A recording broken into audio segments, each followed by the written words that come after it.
Welcome to Animania Chronicles, where we dive deep into the captivating worlds of anime, dissecting stories, unraveling characters, and sharing our passion for all things animated. Hello everyone, welcome back to the channel. Today, we're diving deep into the Fruit of Grisaia Part 5 of 6, the penultimate installment of this epic anime series. Join me as we navigate through the intricate narrative threads and prepare for the thrilling climax ahead. Let's get started. You got me. Soapy revealed that she's right on the money because she's his lonely dumbass boss called Jade B. Amine pretended to believe his words but thought that he was just trying to make her jealous. So she hugged onto him and told him that she might end up making him jealous. But he told her that his big black friend is already dead. She told him she won't try making him jealous if he kisses her. So he realizes that he needs to teach her a lesson and grabs her, telling her to close her eyes. He pulls away and says that it was her first kiss. Why are you always lying? Oh my god. She calls him a liar, thinking he kissed way too good for it to be his first time. Sophie promised that he'll be more careful next time. However, she wondered if that meant he was going to kiss her again in the future. Sophie said that he wouldn't do something so reckless without being prepared to follow through. She wondered what he meant. Sophie confessed that falling in love with him was her choice. Sophie accepts those feelings, but he can't promise that he'll always be there for her if he were to ever disappear or die. He asks her not to cry, but to forget about him within a year. She accepted his conditions, but asked him if he truly liked her. So he revealed that he doesn't understand his feelings because of his life, but he definitely likes her. She wondered if this meant that she's his girlfriend now, and when he told her that she was, she got on her knees. Her legs were shaking because she was so happy that she's Yuji's girlfriend now. But Yuji called her a creep and tried helping her stand up. However, she told him that she's vulnerable right now so he can develop all the plot he wants with her. But when he saw her hand shaking, he smacked her on the head, telling her not to get carried away. He confessed that he's never dated a girl before, but still didn't understand why she loved him this much. When she tried saying it was love at first sight, tears began falling out of her eyes, and he wondered why she was crying. After a bit of silence passed, she revealed the school she went to and asked him if he's heard the name Kazuki. Those words stunned him, and he told her that it's his sister.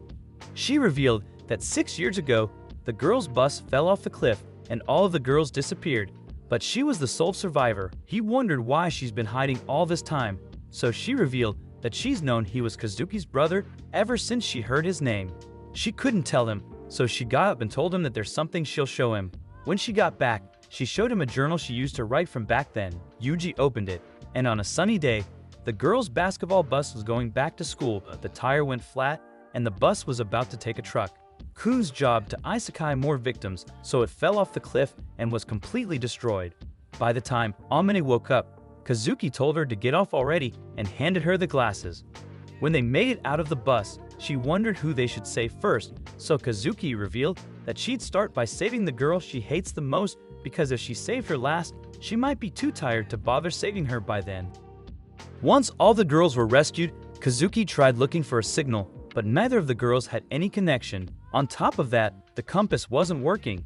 They were surrounded by cliffs they couldn't climb, and the only path left was a dangerous jungle. Back at camp, Ritsu realized that their teacher had a mild concussion, while Hiroka had a fractured knee. Sakurai was cut in the stomach, and Kaneda scratched her head. Kazuki told her that she could treat them and asked her to boil some water to close the wound. As she prepared to do the stitches, Kazuki thought she'd start with Kaneda first because she has the most minor injury, so if the others pass away soon, at least she won't waste time examining them.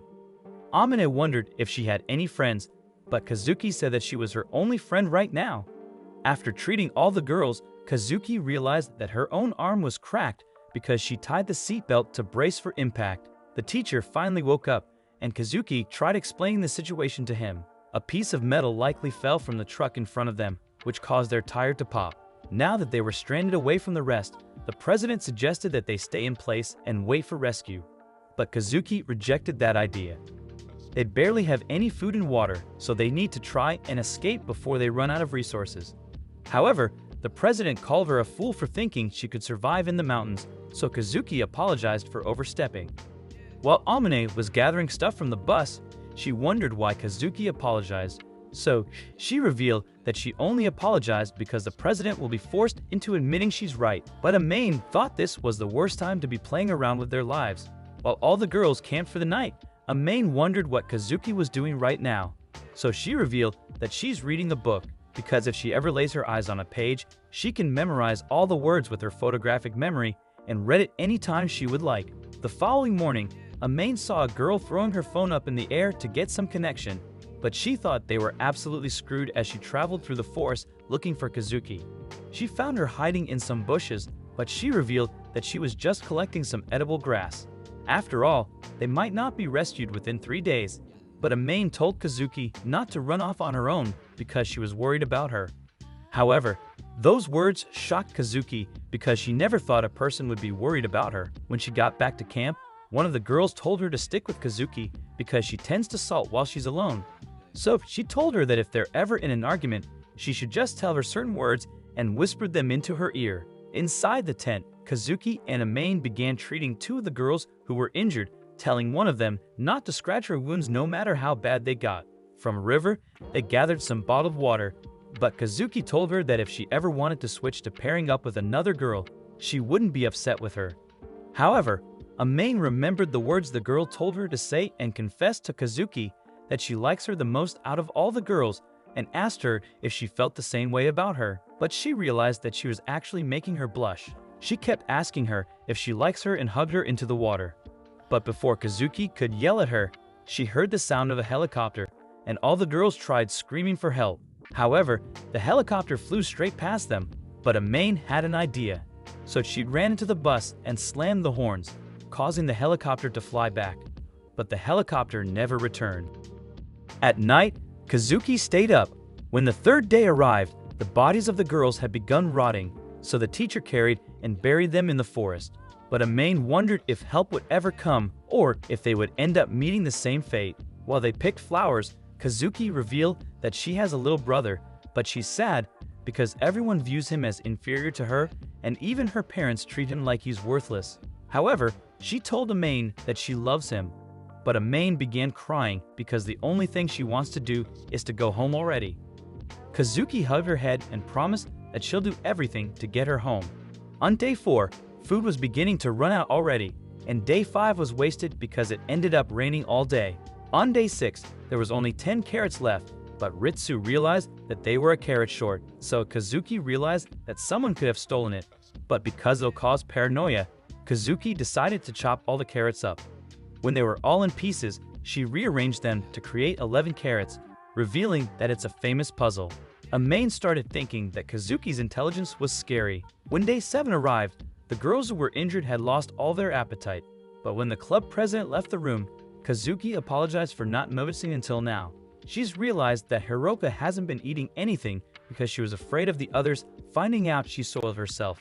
Kazuki spent her time trying to comfort her as she sat alone. Amain wondered why Kazuki wasn't showing her that kind expression, but she snuck up from behind and saw an injury on her neck. Realizing she was upset, Kazuki promised that Amain is the girl she'll always come back to when things are bad. So when she saw that the bleeding wasn't stopping, she tried sucking out any possible venom. On day 8, Kazuki promised that she would sacrifice everything to protect her and told Amain that she loves her. When dawn arrived, the teacher decided to go deep into the forest to find a path out of this miserable situation. The 10th day came, but the rain wasn't stopping, and Kazuki told her to stop speaking her thoughts out loud. While writing her thoughts in the journal, Kazuki suggested to Amain to eat some snails to cheer up, but Amain was starting to get tired of those disgusting snails. Back at the tent, Kazuki realized that one of the girls had worms growing out of her wound, but told Amain to just take care of Hiroka. As Amain tried treating the girl, the only thing she kept saying was that she wishes to get isekai. During day 11, one of the girls had already begun losing her mind, while another girl was getting sad because her dog was starting to come down with a fever. Still, the only thing that brought them hope was that their teacher might come back with help, but their hope was already thinning. They had already resorted to eating insects and drinking unpurified water, causing their stomachs to hurt all night. But at least when they slept, they could forget about all the pains temporarily. Komori's dog passed away on day 12, but instead of burying him, Kazuki suggested they eat him. Komori cried, but she also agreed with them.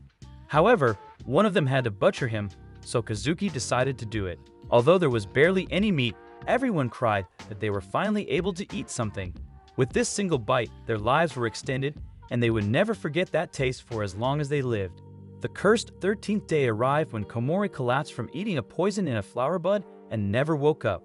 The injured girls were constantly in a delirious, catatonic state, and all of them were already starting to give up hope. The only thing Kazuki could think of on day 14 was her brother, and Kazuki promised that she'd introduce a maid to him if they ever got back. Just then, the teacher finally returned, glad that he was able to find his way back. However, all that meant was he failed. Hiroka passed away, and while the teacher carried her away, all of them had the same thought, but none of them dared speak it. After realizing how vile she'd become, a main collapsed. Day 15 came, and it brought 2 more passings with it. But the only thing Amain could think was at least there was one less mouth to feed. All of them began wishing for the others to pass away, but the president came back, telling them that the teacher managed to catch a deer, so they should enjoy the venison steak to stay alive. Amane came to tell Kazuki that they finally got some meat, but she decided to pass because it might contain diseases that'll end her life. Seeing how Kazuki wasn't going to eat, she rejected the meal as well, so someone grabbed them. But that same night, Kazuki woke Amane up to show her that the president and the teacher were heading into the forest, so now was finally their chance to sneak out.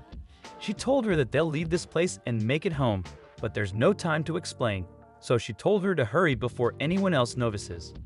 Thank you for joining us on this journey through the vast realms of anime. Don't forget to subscribe, hit that notification bell, and stay tuned for more thrilling reviews and discussions. Until next time, keep exploring the boundless wonders of anime with us.